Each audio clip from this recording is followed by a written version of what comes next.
Hello. Hey, Hey, how's it going? I'm good. How are you? Good. Just having slight technical difficulties, but I think I've figured it out for the most part. Yeah. Yeah. So first my microphone was unplugged, and then now my camera, and if it's not one thing, it's another. There we go. You are. Hello. Hey. Oh goodness. So how have you been? Wicked busy. Last semester of grad school. So I know you can relate. It's crazy, crazy busy. Completely insane. Yes. Yes. It really is. Yeah. All these group meetings. And I mean, it's just, it's been a nightmare. Yuck. You're like, yeah, that doesn't work for me. I need a break. Yes. Yeah. I have a group meeting in every single class that I'm in. And, was your MBA program like that? Group projects in every class? It was. The most difficult thing was going through case studies and them being group projects. So everyone would have to focus on a different aspect of it. Like someone would have the evaluation, someone would have cost analysis, someone would have, projected planning or whatever. Mm-hmm. And then of course you always have one or two that don't participate. And yeah, yeah, super fun. The most difficult thing for me is scheduling. I have 13 people that I'm trying to schedule meetings with on a weekly basis. And they each have 13 other people that they're trying, and it's like, come on. Yeah, that would be like a issue for the dean. I'd be like, okay, so you need to like set up the structure because it is not working for all of us. Yeah. I already met with the head of the department for one of the classes for that reason. And this is the first year that they have offered this as an 18-month option. Yeah. And so they are having some scheduling issues. They didn't, there's some oversight. They didn't intend for. Yep. So the 4 classes that I'm taking now are usually not taken at the same time. So I was like, oh, okay, that's wonderful. I'm, glad I can be your guinea pig. Thanks. Yeah, like that was a lot of fun. Well, hopefully they'll have pity on y'all's souls and that will be reflected in the grading period because that's all that matters at the end of the day. That's right. Lordy. So is Joseph going to be able to join us, or I know he said he was going to have to step out. Yeah, he did say that. And then I haven't heard back from the other gentleman. Yeah, and I forgot his name. Perry. Harry Welch. Yeah, I haven't heard from him, so I don't know if he's going to be joining us. But he said he was gonna. But Joseph said he was going to step away, and so I don't know. So I don't know if you want to just go ahead because I don't think he's really done anything. Okay. It's been us. I think so, right? Yeah. I did a bunch of stuff last night. I did qualifications, credentials. Yep. And then the next couple slides. So, and then all this cost benefit analysis and the outcomes is stuff you had entered in there too, right? Right. Yes. Okay.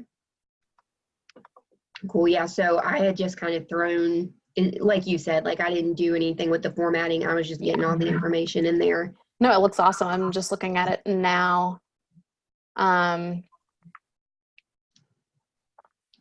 Love it. And then did you see that email that Joseph sent over this morning? I don't know if it was this morning or last night. Yes, about I that did. group. And I'm wondering, have you seen the, so North Carolina put out the 2.0 opioid action plan. Have you seen that yet? Yeah, I actually was at that, the summit meeting over the summer when they rolled that out. Okay. I haven't followed up on it or anything. Well, one of the big things that it was talking about was that peer support component. And so I'm wondering, because it said that they were going to be giving funding for that specifically, I'm wondering if it is that group that was included in on that email that he sent over, because it said that they were receiving funds from SAMHSA. Yes. So I'm just wondering if it's the same group. Yeah, I don't know. And didn't you say that the grant that you guys got was for some peer support components? Yeah. Yes. So Graham County is getting like 7 peer support specialists. I think Cherokee's getting 1 or 2, and we're getting 1. Yeah, that's awesome. Yeah. Yeah, so I signed up on the newsletter, the peer, I guess it's called Peer Voices. Yes. Peer Voice NC, so I signed up for that. So that's cool. But yeah, I didn't have a whole lot of time. Cary is about an hour and 20-ish minutes away from Greensboro. So it's kind of a rushed morning. Yeah, no, for sure. So I didn't get a chance. I want to bring up this one link that was in, as soon as I learn how to use a computer, one of these links that you had. So Pitt County Jail aims to reduce recidivism and substance use relapse by using the peer support specialists. Yes. So the jail navigator, because we're looking at applying for the, it's like a link, a community link, whatever, grant, and it would be to get another peer support specialist that would work on our jail specifically. Nice. So this is awesome. Yeah, I don't know. This was just written over this summer, and they, this was just like a plan. Let's see, blah blah blah. So I don't know if, I don't know where they're at in the process, like if they've been able to kick anything off, because it says, let's see, they're doing new heroin treatment in the program. It'll be the first of its kind. There was something.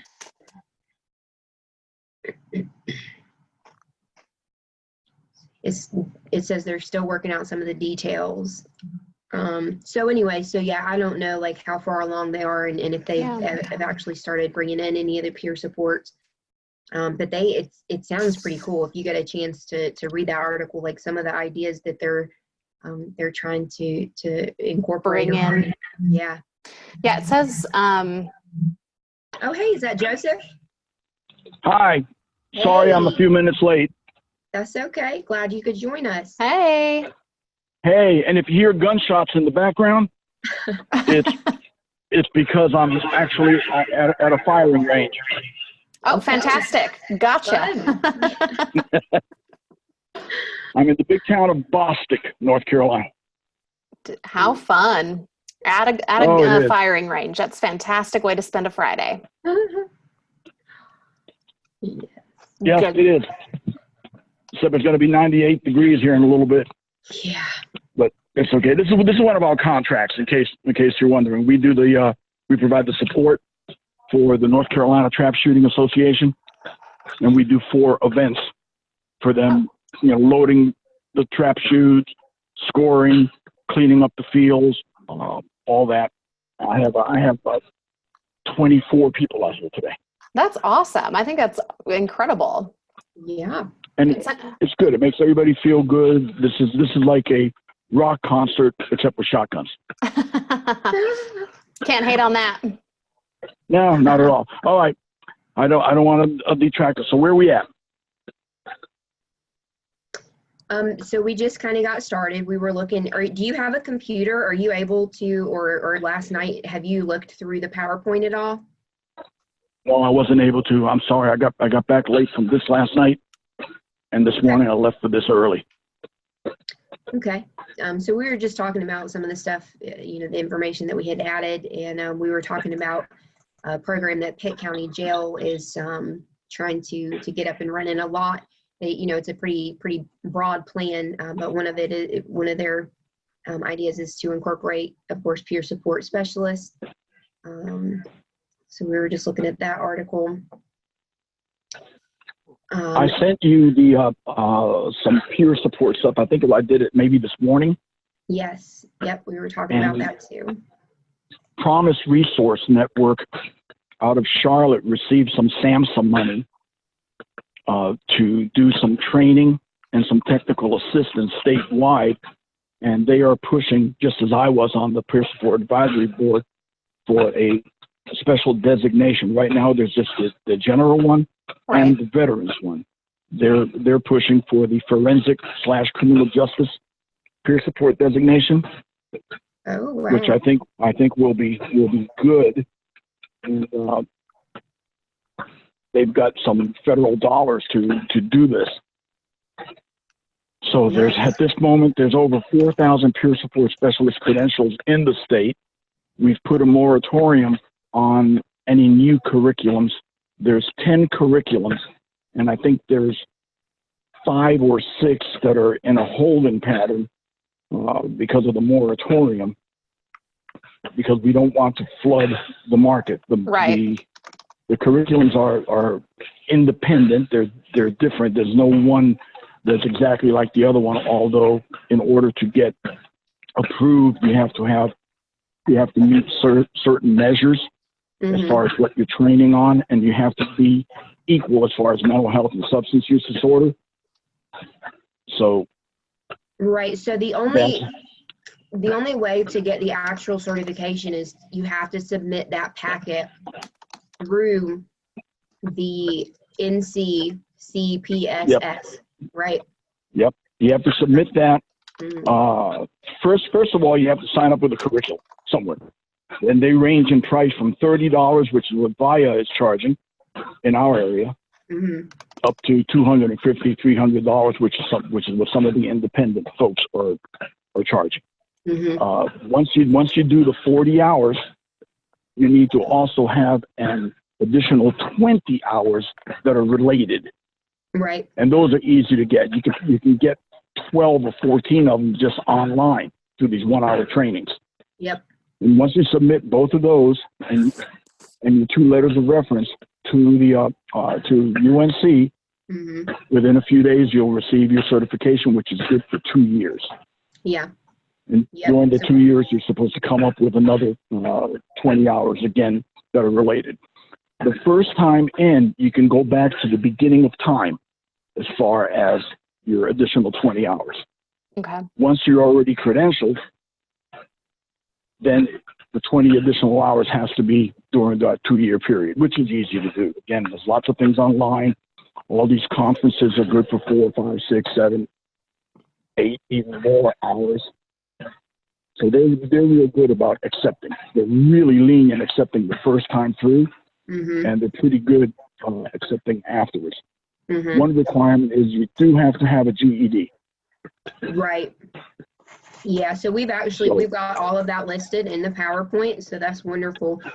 But the moratorium and the changes that they're making, like, are they trying to make it more strict or structured about, the training that people are doing, this 60-hour total, or are there still kind of the moratorium was basically because there's too many curriculums. Right. Yeah. And you figure if each one can do up to 20 people, there's 10 of them. If you're doing, let's say you're doing 4 of them a year, that's another 800 to 1,000 people you're going to be putting through. Right. Now, not all of them are working in the field, and you can go to our website that actually tells you where, gives you all the stats, and that's looked at almost daily, where people are, where there's a real big lack of peer support on the far east side of the state, but that's because the counties are so spread out and the population is lower. Yeah, it But looks like there's a handful that don't have any. Go ahead. I'm sorry. No, I was just saying, yeah, it looks, there's a map on the website, and it shows that there's about 6 or 7, 6, 2, 4, yeah, that don't have any right now. So, And that's the idea of trying to get some of these peer opened up and these recovery centers and such. So not everything needs to be tied for a return on investment, for tied to an LME. Some of them are just places where a person can go and try and get some assistance, or at least get pointed in the right direction.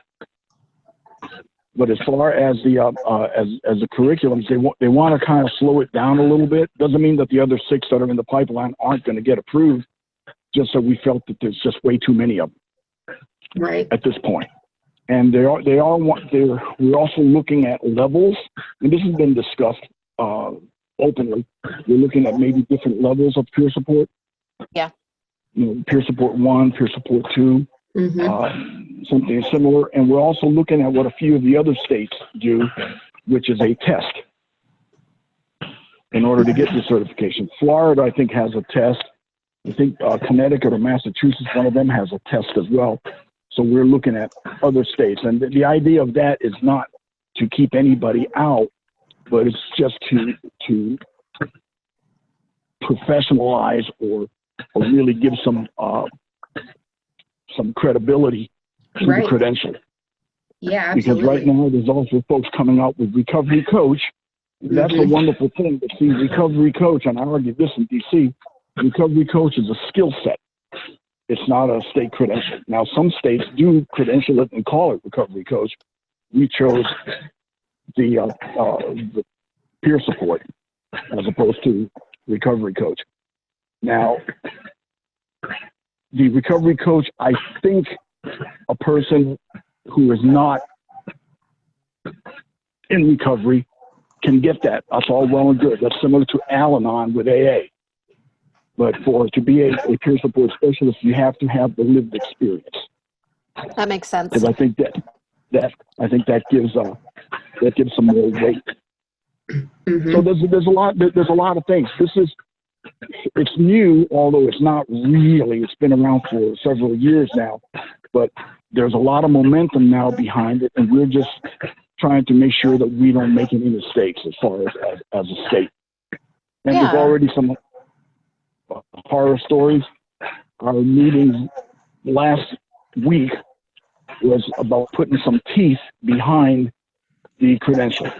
In other words, being able to suspend the person and possibly revoke their credential based upon behaviors. A relapse doesn't necessarily mean that you're going to get your credential revoked, but a peer support specialist that borrows money from people that he's working with, or enters into a relationship with people that they're working with, that may rise to the level of getting your credential absolutely revoked. Ethically, that is not okay. Yeah. No. So I have a question though about the relapse thing, because part of the requirements is, I thought there was a minimum of a year. So I think it's 9 months. I think it's 9 months. Okay. And then here's the thing that we were going back and forth. Because remember, when you're dealing with in a field that has a lot of folks that are in recovery, relapse can be part of it. I don't subscribe to the belief that it's a part of the disease or the journey. It can be. It doesn't necessarily have to be. And you don't want folks to be raising their arms saying, well, someone just did something that comes naturally, and they and now you're being punitive. Well, no, we just have to protect the field and honor the credibility of the credentials. So we're looking at, if a person does relapse, if we find out because they got a DUI, that's different than someone coming up to their supervisor and saying, you know what, I messed up. So we're looking at different levels, and then what the consequence is going to be, and there has to be some kind of consequence. Right. Yeah, because you don't want somebody, you don't want somebody fresh off a relapse going in and yeah. So the website though, it does say in the who is eligible for certification, it does say at least a year. So has that changed to 9 months? Do I need to I update that? thought it was only 9 months. Maybe I'm wrong. Maybe they updated it. Made it a year. Okay. That's what we've got in the PowerPoint. So if you, and that's what's on their website now. So if you find out that there has been a change or something, let me know so I can just, adjust that. Now, if the website says a year, then that's what it is. I know Okay. originally it used to be minimum of 9 months, Okay. and it has to be documented by someone. And part of the little check and balance that we do put in is because I'm doing my recertification now. When you do the when you submit you have to submit the 2 reference letters. And I don't know if we put on the website, it should be from different people than the ones that gave you your first one. Okay. But I don't know if we landed on that completely. Now, does it have who those reference letters need to be from? Like, does it need to be through? I mean, like, someone that knows you. Okay, just in general. Okay. And can vouch that you're not a drug dealer on weekends. Gotcha. That makes sense. So that's pretty much it. But like I said, this is in flux now because we are trying to make some changes. We are trying to put some teeth behind it. In a perfect world, we would find a place where the whole, not the certification process itself, but the whole field or profession could fall under somebody's umbrella. Right. Like I've been speaking to APNC, I've been speaking to Sarah, seeing if maybe they want to do it. The certification board may or may not, but remember LCAS is LCSW. Right. They might not want to do this because it's not at that level, but it needs to be under somebody's umbrella so that we can have the teeth behind it. Right. Yeah. But again, you have the battle of the person that's a CSAC and is gainfully, working towards their 3,000 hours. And then their complaint is someone, fresh out of recovery only has a year and they're getting to work. Meanwhile, they got to put in 3,000 hours to get their CSAC. Right. So there is a little bit of finger pointing there. Yeah, that'd be tough. And that's gonna become more prominent now when peer support specialists are a billable event on the Medicaid. There's been a big push for that. We met with the Medicaid folks. Took forever to come up with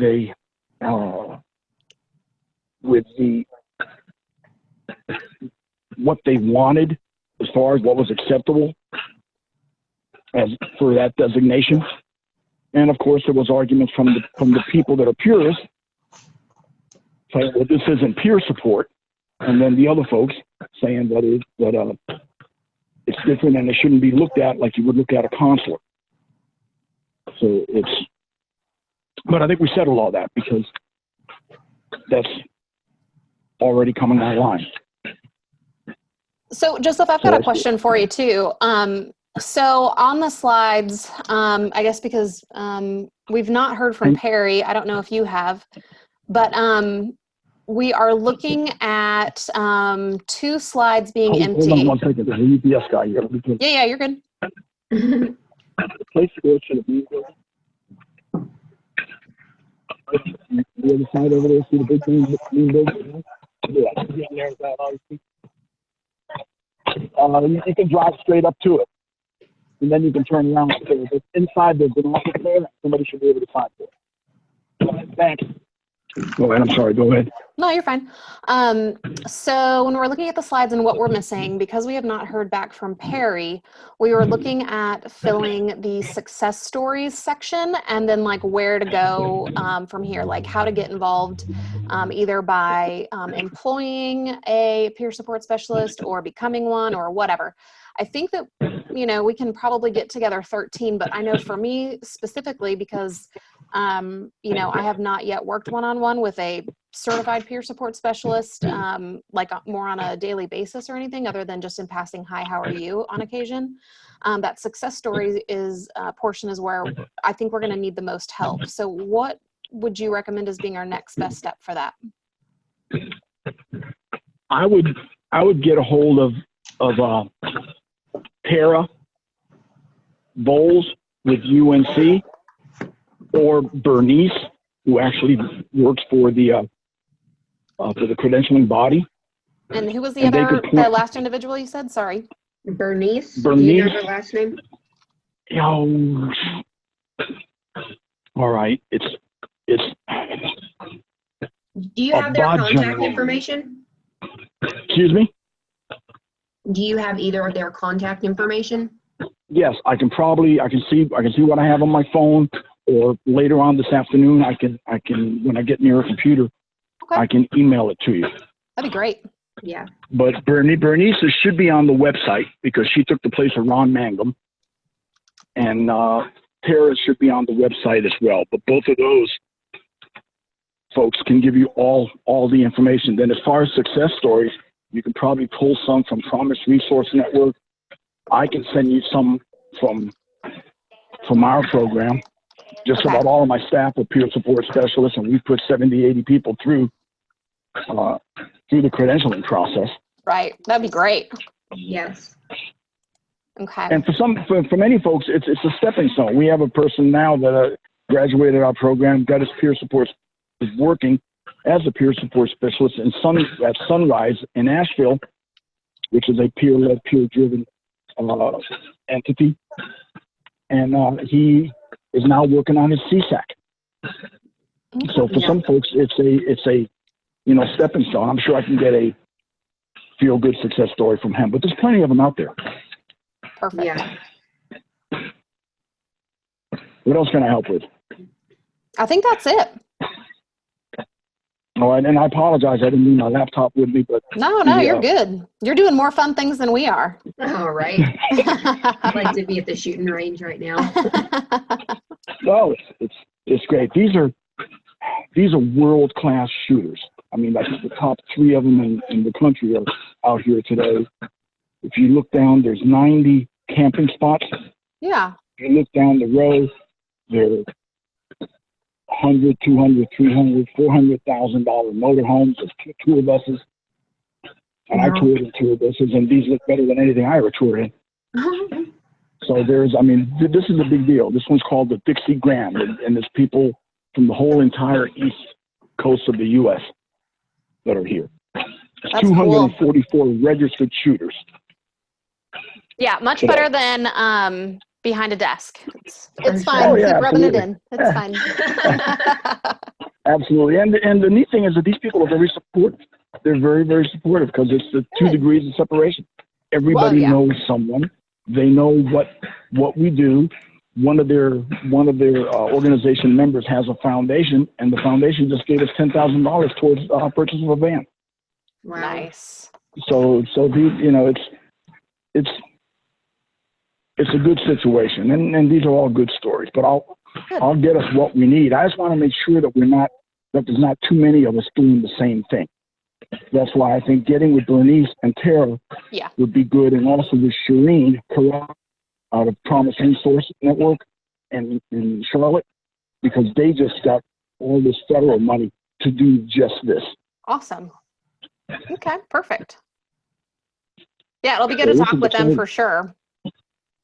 And I'll get you the information early this evening. Okay. All right. So who hasn't participated in our little group? I think just Perry was. Yeah, he was the only other one that who was. Who stayed? We were the only. We were the only 4 that made it.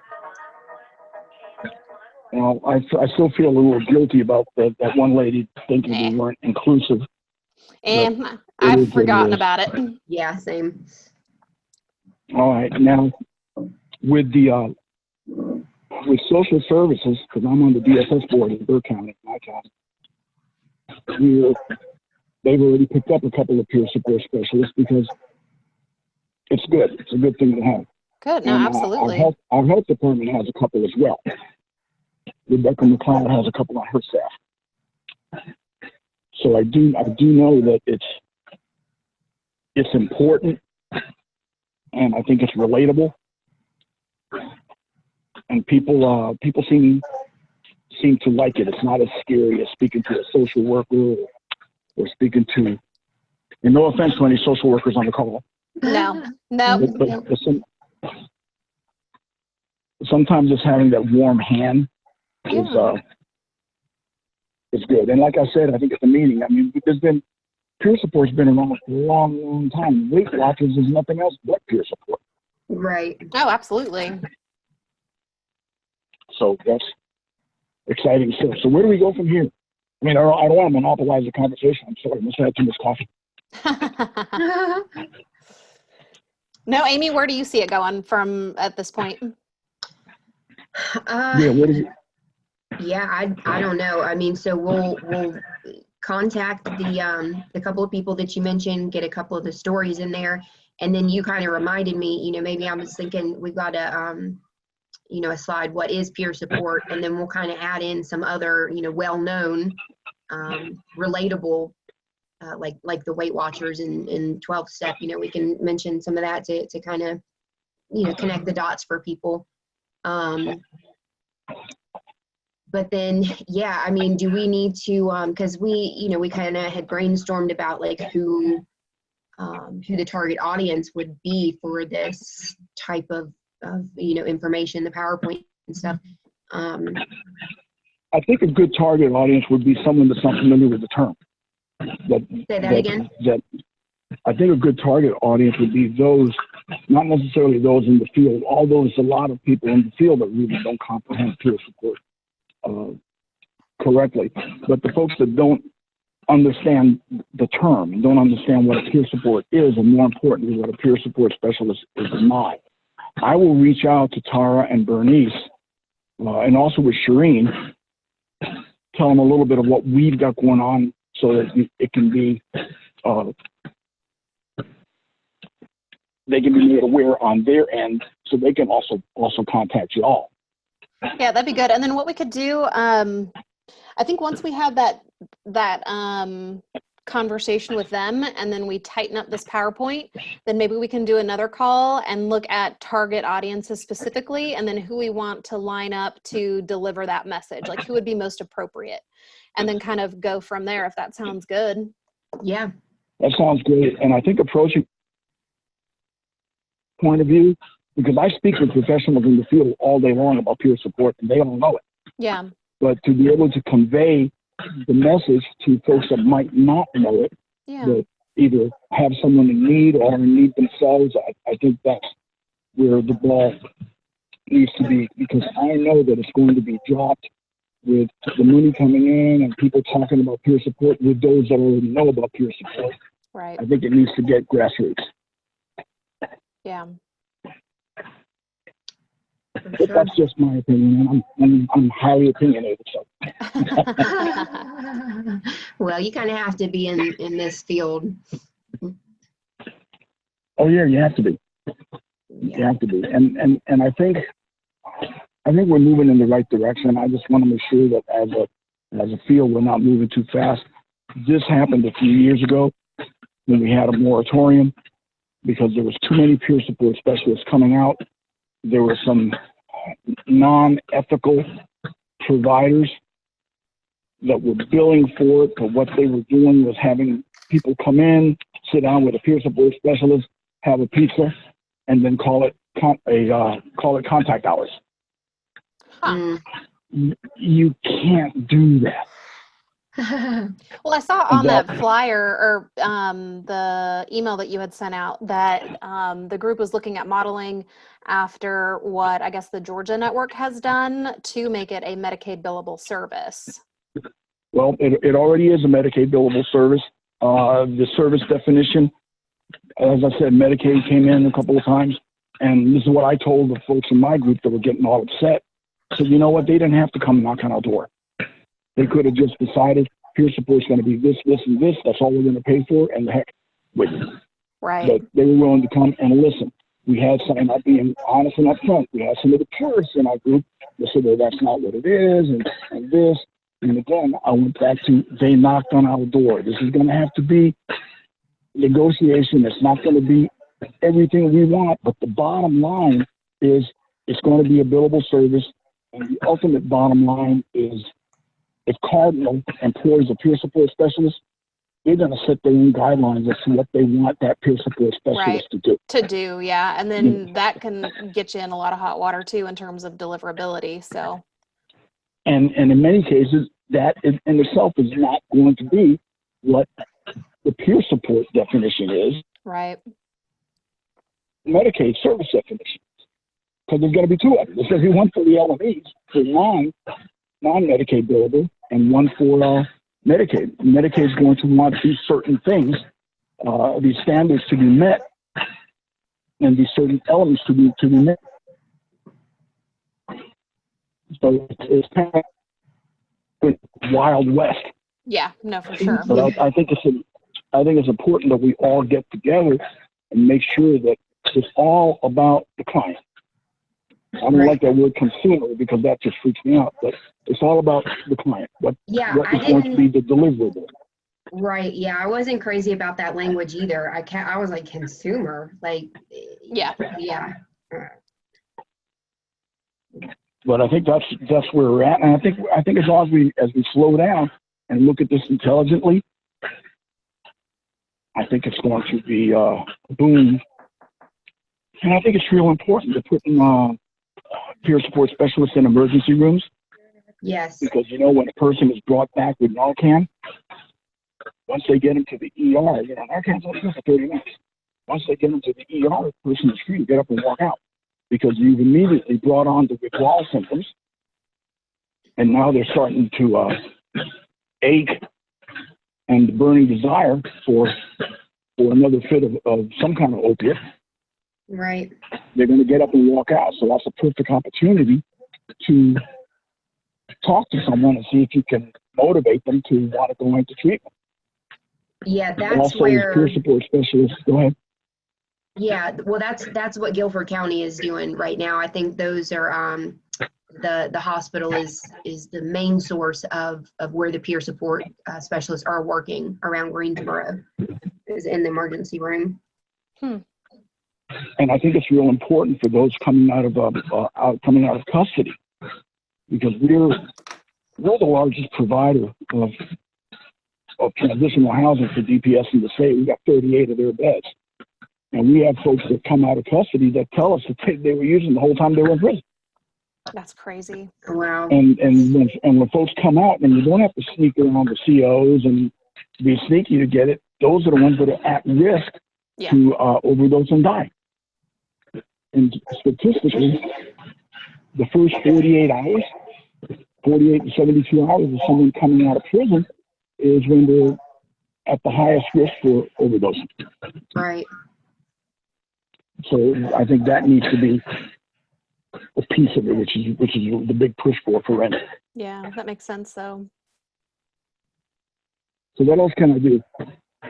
I think that's it. I think we're at a good point where we've got a good next step. We've got some activities, and then once we have those in, then Amy, will you continue to help facilitate and just let us know when we're ready and go from there? Yeah, absolutely. Awesome. Do you guys want to set any kind of any time frame for kind of when we can have this stuff tied up and plan our next meeting? I need at least 3 weeks, looking at my schedule. So I would say that last week of October, or